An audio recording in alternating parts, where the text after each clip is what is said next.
అందరికీ నమస్కారం. ఈరోజు కథ ప్రేమ ఎంత మధురం, ఎపిసోడ్ 149. Good bye. ఇక స్టోరీలోకి వెళ్తే, తన ప్లాన్ ఫెయిల్ అవ్వడంతో ధాత్రి వెంటనే ప్లేట్ ఫిరాయిస్తూ సర్వెంట్పై కోప్పడ్డం మొదలుపెట్టింది. అది చూసిన స్నేహ ఆవేశం పట్టలేక, ఇక నటించింది చాలు ధాత్రి అంటూ అరిచింది. దాంతో ధాత్రి ఒక్కసారి ఆగిపోయి, నువ్వేమంటున్నావు స్నేహ అని అమాయకంగా అడిగింది. అదంతా చూస్తున్న అన్నపూర్ణమ్మ అక్కడ ఏదో గొడవ జరగబోతోందని ఊహిస్తూ వెంటనే హడావిడిగా పరిగెత్తుకుంటూ వెళ్ళి అక్షయ్కి ఫోన్ చేసింది. మరోవైపు హాల్లో ఉన్న స్నేహ అక్కడే ఉన్న సర్వెంట్ వైపు చూసి, నువ్వెళ్ళు అని చెప్పడంతో అతను వెంటనే తల ఊపి అక్కడి నుంచి వెళ్ళిపోయాడు.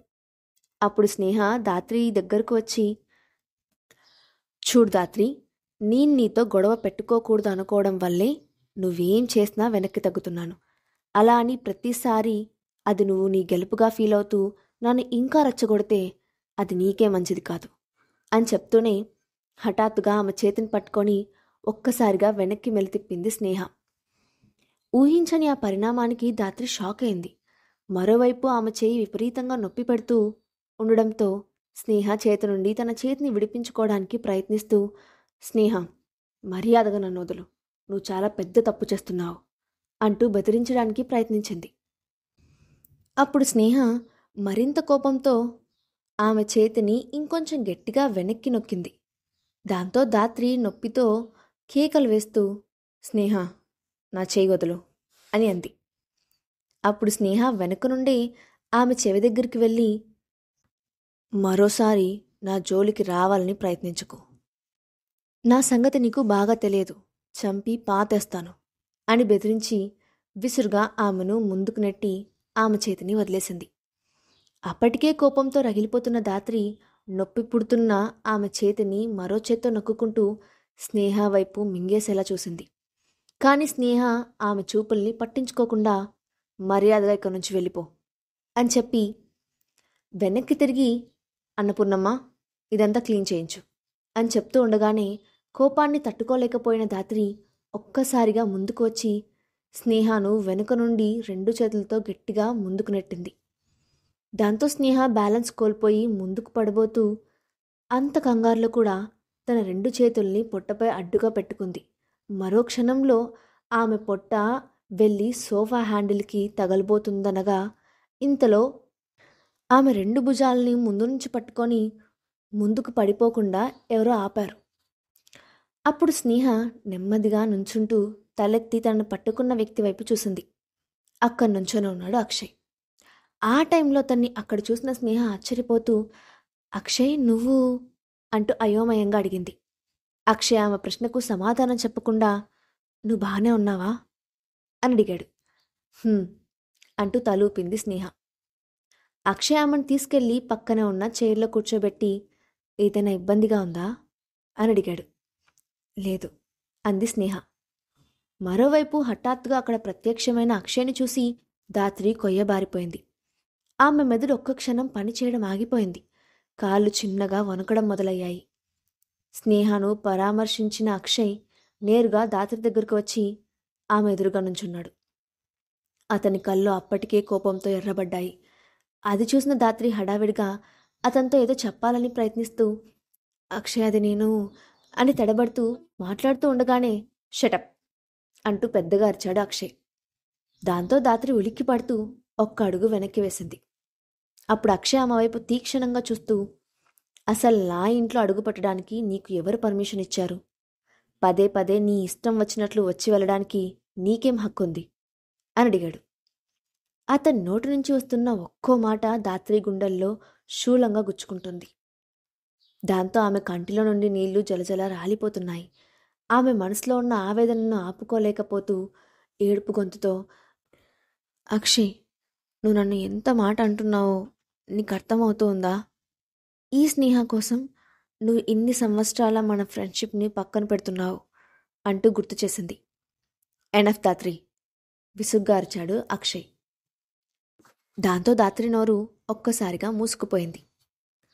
అప్పుడు అక్షయ్ కళ్ళు అనుకోకుండా ఆమె మెడలోని నక్లిస్పై పడ్డాయి. వెంటనే అతను కళ్ళు చిన్నవిగా చేస్తూ, మర్యాదగా నక్లెస్ తీసి ఇలా ఇచ్చేయి అని అడిగాడు. ఆ మాటకు దాత్రి అతన్ని నమ్మలేనట్లుగా చూస్తూ తన మెడలో ఉన్న నెక్లెస్ను గట్టిగా పట్టుకుంది. అక్షయ్ ఆమె వైపు సూటిగా చూస్తూ, నువ్వు తీసిస్తావా లేదంటే నన్ను తీయించమంటావా అని అడిగాడు. అతని మాటలకు దాత్రి గుండా ముక్కలవుతోంది.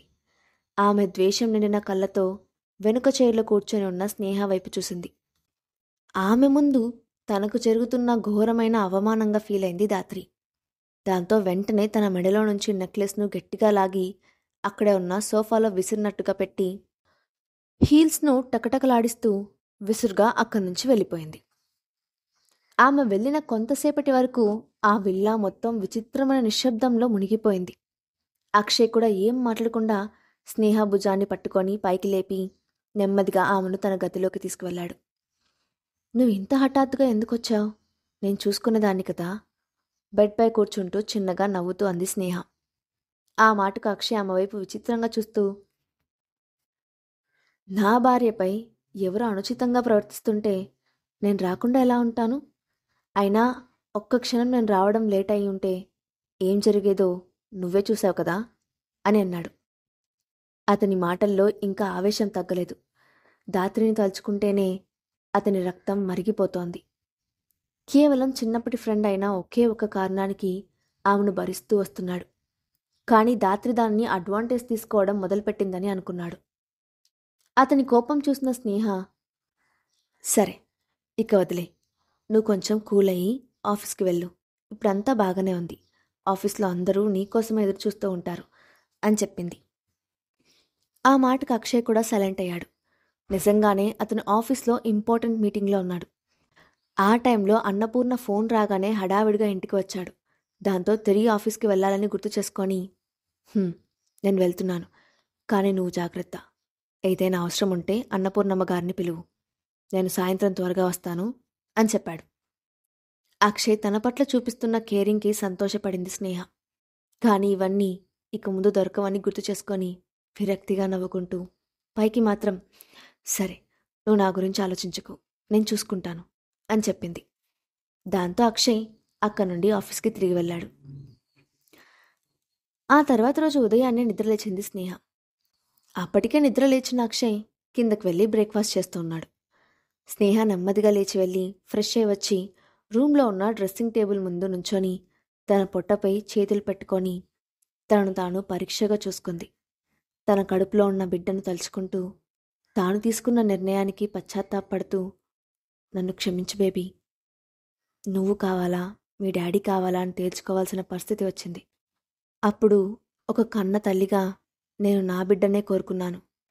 కానీ అదే నిర్ణయం నీకు కన్న తండ్రిని దూరం చేయబోతోంది అని ఇంకా పూర్తిగా రూపుదిద్దుకొని తన కడుపులోని బిడ్డను సంజాయిషి ఇచ్చుకున్న స్నేహ కిందకు వెళ్ళింది. అప్పటికే అక్షయ్ ఆఫీస్కి వెళ్ళడంతో స్నేహ కూడా ఆ రోజు కంపెనీకి వెళ్ళి కరణ్ హాస్నిలతో మాట్లాడి వాళ్ళకు కొన్ని విషయాలు చెప్పాలని నిర్ణయించుకొని ఆఫీస్కి వెళ్ళింది. మధ్యాహ్నం వరకు క్యాబిన్లోనే కూర్చున్న ఆమె ఆ రోజు కరణ్ హాస్నిలకు కాల్ చేసి ఈరోజు ముగ్గురు కలిసి లంచ్ చేద్దాం అని చెప్పింది. దాంతో ఇద్దరు సంతోషంగా లంచ్ టైంకి స్నేహ దగ్గరికి వచ్చారు. తర్వాత ముగ్గురు కలిసి ఆఫీస్కి దగ్గరలో ఉన్న రెస్టారెంట్కి వెళ్ళి ప్రైవేట్ రూమ్లో కూర్చొని లంచ్ ఆర్డర్ చేశారు. 5 నిమిషాల్లోనే వాళ్ళు ఆర్డర్ చేసిన ఐటమ్స్ అన్నీ వాళ్ళ ముందు సర్వ్ చేసి ఉన్నాయి. అప్పుడు హాస్ని టేబుల్పై ఉన్న రకరకాల ఐటమ్స్ని చూసి ఆశ్చర్యపోతూ, వావ్ స్నేహ మేడం, ఈరోజు మీరు చాలా ఎక్కువగా ఖర్చు పెట్టాలని డిసైడ్ అయినట్టున్నారు. కాస్ట్లీ ఐటమ్స్ని ఆర్డర్ చేశారు, కానీ మీకు బిల్ ఎక్కువ అవుతుందన్న సంగతి మాత్రం మర్చిపోకండి అని నవ్వుతూ అంది. అప్పుడు స్నేహ నవ్వుతూ, పర్వాలేదు, నువ్వు ఎంత కావాలంటే అంత తిను. ఈరోజు నువ్వు ఏం తిన్నా సరే బిల్ మొత్తం నేనే పే చేస్తాను అని చెప్పి కరణ్తో కూడా, కరణ్ నువ్వు కూడా మొహమాట పడకుండా ఏం కావాలన్నా ఆర్డర్ ఇవ్వు అని చెప్పింది. కరణ్ అప్పటికే స్నేహ వైపు విచిత్రంగా చూస్తూ ఉన్నాడు. ఆమెలో ఏదో మార్పు కొట్టుకొచ్చినట్లు కనబడుతోంది. కానీ అదేంటో అతను స్పష్టంగా తెలుసుకోలేకపోతున్నాడు. కొన్ని రోజుల క్రితం అక్షయ్తో కలిసి ఆమె ఉన్న ఫోటోలు సోషల్ మీడియాలో వైరల్ అయ్యాయి. అప్పుడే మొదటిసారిగా ఆమెకు అక్షయ్తో రిలేషన్ ఉందన్న సంగతి కరణ్కి తెలిసింది. ఆ రోజు కరణ్కి ఒక్కసారిగా తన ప్రపంచం చీకటిగా మారిపోయినట్లు అనిపించింది. కానీ తన మనసులో ఉన్న ఫీలింగ్స్ని అతను ఎవరి ముందు బయట పెట్టలేకపోయాడు. తనలో తానే బాధపడి ఇప్పుడిప్పుడే మళ్ళీ మామూలు మనిషి అవుతున్నాడు. కానీ ఇంతలో మళ్ళీ స్నేహ కనిపించడంతో ఆమెను పరీక్షగా చూస్తున్న కరణ్, మేడం, మిమ్మల్ని చూస్తుంటే ఇంతకుముందు ఉన్నట్లు యాక్టివ్గా లేరు, మీకేమైంది అని అడిగాడు. అప్పుడు స్నేహ చిన్నగా నవ్వి, నాకేం పర్వాలేదు కరణ్, ఈ మధ్య కొంచెం అలసట ఎక్కువగా ఉండడం వల్ల అలా కనిపిస్తున్నాను. అంతేకాకుండా ఇప్పుడు నేను ప్రెగ్నెంట్ని, దానివల్ల కొంచెం కొత్తగా కనిపిస్తూ ఉండొచ్చు అని అంది. ఆ మాట వినగానే కరణ్ షాక్ అవుతూ ఆమె వైపు చూశాడు. అతని మనసులో 1000 అగ్నిపర్వతాలు ఒక్కసారిగా పేలినట్లు అనిపించింది. దాంతో అతను నమ్మలేనట్లుగా చూసి, మేడం, ఇప్పుడు మీరేం చెప్పారు అని అడుగుతూనే, మీరు మాతో జోక్ చేయట్లేదు కదా అని అన్నాడు. హాస్ని మాత్రం ఆ విషయం ముందే తెలిసి ఉండడంతో మౌనంగా వాళ్ళిద్దరి వైపు చూస్తూ కూర్చుంది. అప్పుడు స్నేహ కరణ్ మాటలు విని నవ్వుతూ, నిజమే చెప్తున్నాను కరణ్, నేను త్వరలో కంపెనీకి కూడా లీవ్ పెట్టబోతున్నాను. ఇక ముందు మళ్ళీ ఇక్కడికి వస్తానో రానో కూడా చెప్పడం కష్టం అని అంది. ఆ మాటలు చెప్తున్నప్పుడు ఆమె మనసులోని బాధను బయటకు కనిపించకుండా ఉండడానికి ప్రయత్నిస్తూ విరక్తిగా నవ్వింది స్నేహ. కరణ్కు తాను వింటున్నదంతా అబద్ధమైతే బాగుండని అనిపించింది. కానీ అది నిజమని స్నేహ కన్ఫర్మ్ చేయడంతో అతను నిరాశగా ఆమె వైపు చూశాడు. ఆమె బిడ్డకు తండ్రి ఎవరో ఆమె నోటితోనే వినాలని అనుకున్న కరణ్, అతనెవరు, సోషల్ మీడియాలో కనిపించిన అతనేనా అని అడగాలనుకున్నాడు. కానీ ఆ ప్రశ్న అతని గొంతు దాటి బయటకు రాలేదు. దాంతో తనలో రగులుతున్న భావోద్వేగాలను కష్టపడి అణుచుకుంటూ తలంచుకొని భోజనం చేయడం మొదలుపెట్టాడు కరణ్. ఆ తర్వాత ఇక టాపిక్ ఎవరూ తీసుకురాలేదు. జరగబోయే షూట్ గురించి మాట్లాడుకుంటూ లంచ్ చేస్తూ ఉన్నారు. హఠాత్తుగా కరణ్ ముఖం ఎందుకో మారిపోయిందని గమనించింది స్నేహ. అయినా ఆమె ఆ విషయం గురించి మాట్లాడలేదు. భోజనం పూర్తవుతుండగానే హాస్ని సెల్ రింగ్ అవ్వడంతో ఆమె ఫోన్ స్క్రీన్ వైపు చూసింది. వెంటనే ఆమె కళ్ళల్లో మెరుపు కనిపించడం గుర్తించింది స్నేహ. అంటే అటువైపు నుండి ఎవరో ఆమెకు బాగా నచ్చిన వ్యక్తి కాల్ చేస్తున్నారని ఊహించిన ఆమె, హాస్ని లైఫ్లో ఎప్పుడూ సంతోషంగా ఉండాలని, ఆమెకు నచ్చిన వ్యక్తి ఆమె జీవితంలోకి రావాలని మనసులోనే కోరుకుంది. ఫోన్ కాల్ మాట్లాడిన హాస్ని వాళ్ళిద్దరికీ బాయ్ చెప్పి అక్కడి నుంచి హడావిడిగా వెళ్ళిపోయింది. అప్పుడక్కడ కరణ్ స్నేహాలు మాత్రమే మిగిలారు. దాంతో స్నేహ అతనికి బాయ్ చెప్పబోతుండగా కరణ్ వెంటనే ఆమెను అడ్డుకుంటూ, మేడం, మీరు నాకు గుడ్ బై చెప్పడం నాకు ఇష్టం లేదు, నేను మీకు ఎప్పటికీ బాయ్ చెప్పను అని అన్నాడు. ఆ మాటలు మాట్లాడుతున్నప్పుడు అతని గొంతులో ఏదో అడ్డుపడుతున్నట్లుగా మాటలు బయటికి రావడం కష్టమైపోయింది.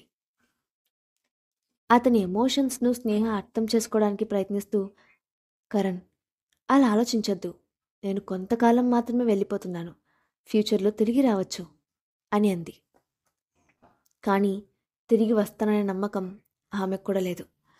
అప్పుడు కరణ్ హఠాత్తుగా టేబుల్పై ఉన్న ఆమె చేతిని పట్టుకొని, మేడం, అసలు ఏం జరిగిందో చెప్పండి, మీరు ప్రెగ్నెంట్ అయితే ఏమైంది, ఫ్యూచర్లో మళ్ళీ ఎందుకు తిరిగి రాలేరు, ఏదైనా ప్రాబ్లంలో ఉన్నారా, ఉంటే నాతో చెప్పండి, నేను హెల్ప్ చేస్తాను అని హడావిడిగా అడిగాడు. అతని మాటల్లో వినిపించిన ఆరాటాన్ని గమనించిన స్నేహకు తాను కూడా ఎమోషనల్ అవుతానేమో అని భయం వేసింది.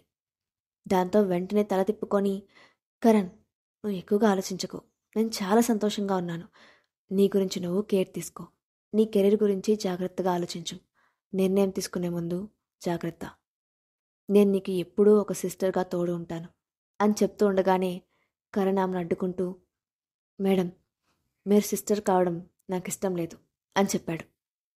కానీ ఆ మాట స్నేహ చెవులను చేరకముందే టేబుల్పై ఉన్న ఆమె సెల్ ఫోన్ రింగ్ అయింది. స్క్రీన్పై రాజేశ్వరి నెంబర్ చూడగానే స్నేహ కంగారుగా ఫోన్ లిఫ్ట్ చేసింది. వెంటనే అటువైపు నుండి రాజేశ్వరి గొంతు కరుకుగా వినిపిస్తూ, స్నేహ, మేము నీకు చాలా మర్యాదగా క్లియర్గా అన్ని విషయాలు అర్థమయ్యేలా చెప్పామని అనుకుంటున్నాము. అయినా నువ్వు ఇంకా ఆ ఇంటి నుంచి బయటకు రాలేదు. అంటే అర్థం ఏంటి? నువ్వు అక్షయ్ని పెళ్లి చేసుకోవడం కోసం నీ 2 బిడ్డల్ని పోగొట్టుకోవడానికి రెడీగా ఉన్నావా అని అడిగింది. రాజేశ్వరి తన గొంతులో ఎలాంటి కోపం చూపించకపోయినప్పటికీ ఆమె కోపాన్ని ఊహించగలిగింది స్నేహ.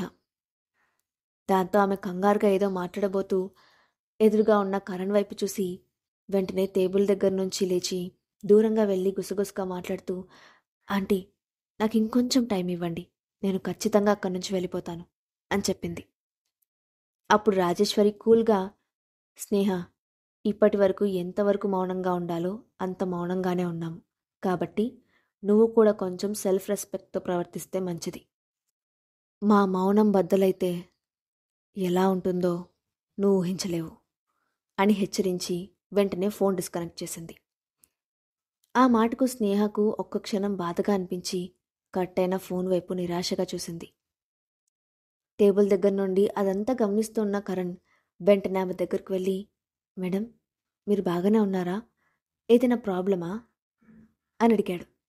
స్నేహ వెంటనే బలవంతంగా పెదాలపై నవ్వు తెచ్చుకుంటూ, అదేం లేదు కరణ్, అంతా బాగానే ఉంది, కొంచెం టైర్డ్ అయ్యాను అంతే అని చెప్తూనే వెంటనే ఏదో గుర్తొచ్చినట్లు, అవును, ఇందాక నువ్వు నాతో ఏదో చెప్తున్నట్లున్నావు, ఏంటది అని అడిగింది. కరణ్ తన మనసులోని మాటను స్నేహకు చెప్తాడా? అవమాన భారంతో వెళ్ళిన దాత్రి ఏం చేయబోతోంది? నెక్స్ట్ పార్ట్లు చూద్దాం. ఈ స్టోరీ అప్డేట్ ఎలా ఉందో కింద కామెంట్ బాక్స్లో మీ ఒపీనియన్ని షేర్ చేయండి. Thanks for watching.